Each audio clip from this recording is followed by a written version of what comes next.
চাংখারপুর এলাকায় 2024 সালের জুলাই মাসে যে মানবতাবিরোধী অপরাধ সংঘটিত হয়েছে সেই মামলার 17তম সাক্ষীর জবানবন্দি গৃহীত হয়েছে। 17তম সাক্ষীতে একজন পুলিশ কনস্টেবল, তিনি সেদিন চাংখারপুর এলাকায় একটি শটগান এবং 50 রাউন্ড গুলি সহ উপস্থিত ছিলেন।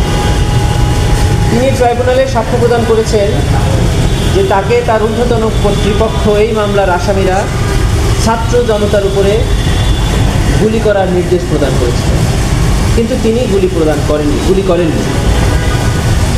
তিনি দেখেছেন যে ওখানে কারা কারা গুলি করেছে, তিনি তাদের নাম বলেছেন, তার ঊর্ধ্বতন কর্তৃপক্ষরা কীভাবে গুলি করার নির্দেশ দিয়েছেন এবং কিভাবে নিরীহ নিরস্ত্র ছাত্র জনতাকে গুলি করে সেখানে হত্যা করা হয়েছে সেই বর্ণনা তিনি দিয়েছেন।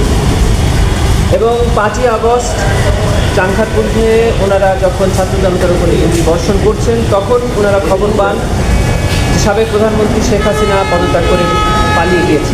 তখন তারা সেখান থেকে সোহরাওয়ার্দী উদ্যানের মধ্য দিয়ে শাহবাগ থানায় এসে আশ্রয় নেয়, তাদের অস্ত্র এবং গুলি জমা দেয় এবং নিজেদের ইউনিফর্ম খুলে সিভিল পোশাক পরে ছাত্র জনতার সাথে মিশে গিয়ে যার যার বাড়িতে অথবা কোনো আত্মীয় স্বজনের বাড়িতে গিয়ে আশ্রয় নেয়।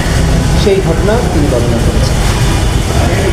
এরই মধ্য দিয়ে চাংখারপুর এলাকায় যারা ঘটনার প্রত্যক্ষদর্শী, যারা ভিকটিম এবং যারা সেখানে উপস্থিত থেকে গুলিবর্ষণ হতে দেখেছেন, তাদের সাক্ষ্য গ্রহণের মধ্য দিয়ে 17তম সাক্ষীর সাক্ষ্য গ্রহণ শেষ হবে। আগামী 5ই অক্টোবর এই মামলার পরবর্তী সাক্ষ্য গ্রহণের জন্য দিন নির্ধারণ করা হয়েছে। ঠিক আছে। আচ্ছা, আরেকটা বিষয় একটু, সেটা হলো ওই যে হাসানুল হক ইনুর একটা ইস্যুতে উনি যে পত্রিকাকে সাক্ষাৎকার দিয়েছিলেন জঙ্গি বলেছেন, এটা কি ইন্ডিয়ান নাকি ইউকে বেসড দ্য মিররকে, এটা আপনারা কনফার্ম?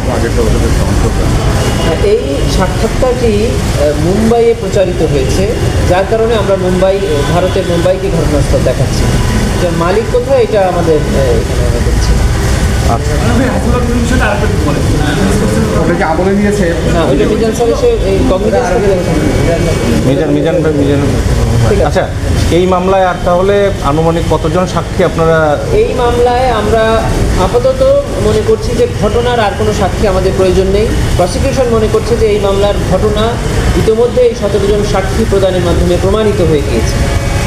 এখন জব্দ তালিকা এবং এই মামলার তদন্তকারী কর্মকর্তার সাক্ষ্য প্রদানের জন্য আমরা প্রস্তুতি নেব।